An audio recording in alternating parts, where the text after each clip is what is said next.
Hello दोस्तों मु विकास आपको स्वागत करुच्ची P4 यूट्यूब चैनल को। आज आम जाना भारत में एमती किसी स्थान रही जो पुरुष मानक मना कर स्थान को जावाई।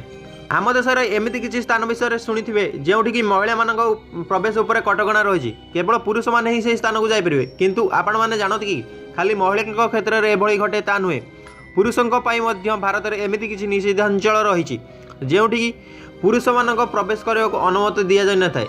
आउ किसी स्थान में केवल निर्दिष्ट समय पर पुरुषों को प्रवेश करने को अनुमति मिलता है। यही समय पार हो गले पुरुष माने आउ से स्थान में प्रवेश कर पारती ना। आसतु जानिबा एभली किसी स्थान विषय।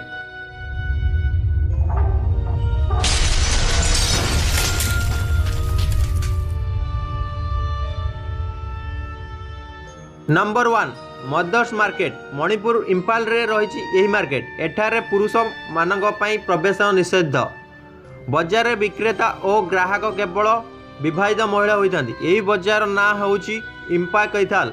500 वर्ष पुराना यही बजार मदर्स बजार ना रे फेमस। नंबर 2 अटुकुल मंदिर केरल थिबा यही मंदिर में 10 दिन धरी पोंगल पर्व पालन होता है। यही पर्व में पाखापाखि 30 लाख रु अधिक महिला जोग देइथांती। पर्व चलुथिबा समय मंदिर पुरुषों प्रवेश निषिद्ध करा जाय। नंबर 3 कन्याकुमारी मंदिर तमिलनाडु यही मंदिर अविवाहित पुरुषों प्रवेश निषिद्ध होता है। यही स्थान में माँ भगवती सन्यासिनी बेश विराजमान होती।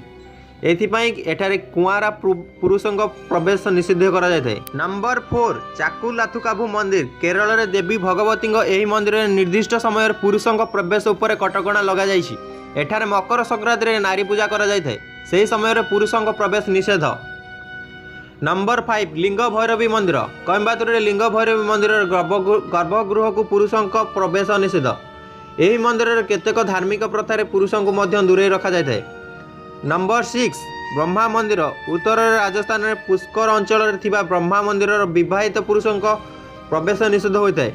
एठार केवल अविवाहित पुओ और महिला को प्रवेश करने को अनुमति रही। एठार ब्रह्मा पूजा होई न थाए केवल दर्शन करा जाय थाए। यह थिला आपण मानक पई भारत रे रहितबा एमिति किछि स्थान विषय जोटी कि पुरुष मानक प्रवेश पई निषेध करा जायछि। जदि वीडियोटी भल लागि थाए लाइक करिवे शेयर करिवे आ आम चैनल को सब्सक्राइब करिया पई केबे भी भूलेबो नाही।